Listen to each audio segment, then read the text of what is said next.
नमस्कार साथियों, मैं Piyush Chilwal class of politics में आपका स्वागत करता हूं। उत्तराखंड सरकार और उत्तराखंड लोक सेवा आयोग गहरी नींद से जाग गया है। इनकी नींद इतनी गहरी है कि कुंभकर्ण भी इनसे पहले उठ जाता है। ओह, अगले साल चुनाव है, शायद इसीलिए नींद खुल गई है। पिछले कुछ दिनों से दे दनादन नौकरियों के पिटारे खुल रहे हैं। बुलेट ट्रेन तो आ न सकी, लेकिन बुलेट ट्रेन की रफ्तार से भर्तियां आ रही हैं।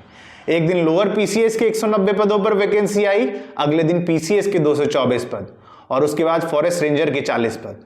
ऐसा लग रहा है मानो आयोग की ट्रेन छूट रही है। अगर अभी न हो सका तो कभी न हो पाएगा।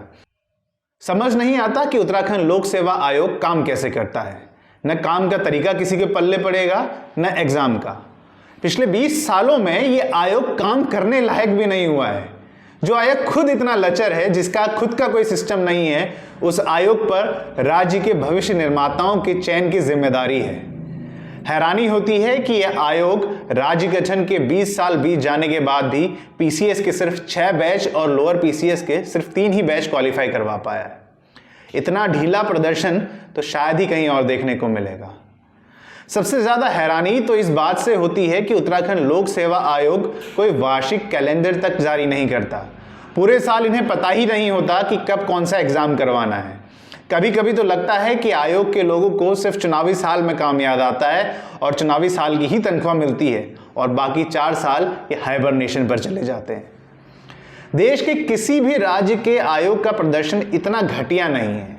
आयोग को सिर्फ एक नोटिफिकेशन निकालने से मतलब है, उसके बाद कब प्रीलिम्स होगा, कब मेंस होगा, कब इंटरव्यू होगा, कोई हिसाब नहीं। चयन होने तक तो अगला चुनाव भी आ जाएगा। आपके पास सब कुछ है, संसाधन है, कर्मचारी है, और क्या चाहिए आपको? हाँ, बस इच्छा शक्ति नहीं है। अगर ये सभी एग्जाम एक साथ होते हैं, पीसीएस, लोअर पीसीएस और फॉरेस्ट रेंजर के, तो जो कैंडिडेट इनकी तैयारी कर रहे हैं उनका नुकसान होता है। मान लीजिए कि एक कैंडिडेट ने तीनों एग्जाम निकाल लिए हैं, ज्वाइन तो वो एक ही जगह करेगा, लेकिन सीट 2 बर्बाद करके चला जाएगा। क्यों ऐसा होगा? क्योंकि इन एग्जाम में कोई भी वेटिंग लिस्ट नहीं होती है। हो सकता है एक आध को इन लगातार हो रहे एग्जाम्स का फायदा हो, लेकिन ज्यादातर को नुकसान ही होगा। और नुकसान इसका राज्य को भी होगा, क्योंकि राज्य के पास 2 कर्मचारी कम होंगे अगली भर्ती तक, और अगली भर्ती 5 साल के बाद होनी है। तो सीधे सीधे सरकार की एफिशिएंसी कम होती है। इन समस्याओं की ओर किसी का ध्यान नहीं है, न राजनेताओं का, न राजनीतिक दलों का।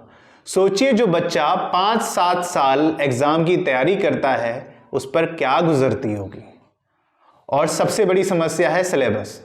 पीसीएस का जो सिलेबस है राज्य का बिल्कुल अलग ही है। आप यूपी को देखिए तो बिल्कुल उसे यूपीएससी की तर्ज पर रखा हुआ है, लेकिन उत्तराखंड लोक सेवा आयोग का अलग ही स्वैग है। यूपीएससी को फॉलो ही नहीं करते हैं। उत्तराखंड का प्रदर्शन यूपीएससी में बेहतर इसीलिए भी नहीं होता क्योंकि राज्य लोक सेवा आयोग के कैंडिडेट को अलग से तैयारी करनी होती है यूपीएससी के लिए। यानी कि वो एक बार यूपीएससी की तैयारी करेगा, फिर वो राज्य के लोक सेवा आयोग के एग्जाम की तैयारी करेगा, यानी कि पीसीएस की तैयारी करेगा। उम्मीद है कि आयोग जागेगा और शायद इस वीडियो को अगर आप आयोग तक पहुंचाएं तो कोई हरकत भी करे। कम से कम एग्जाम कैलेंडर तो जारी कर ही दे। आपसे भी बात कहनी है कि अगर तैयारी कर रहे हैं तो एग्जाम दीजिएगा। पंचवर्षीय योजना सी है, दोबारा कब मौका मिलेगा कुछ कह नहीं सकते हैं। धन्यवाद। जय हिंद, जय उत्तराखंड।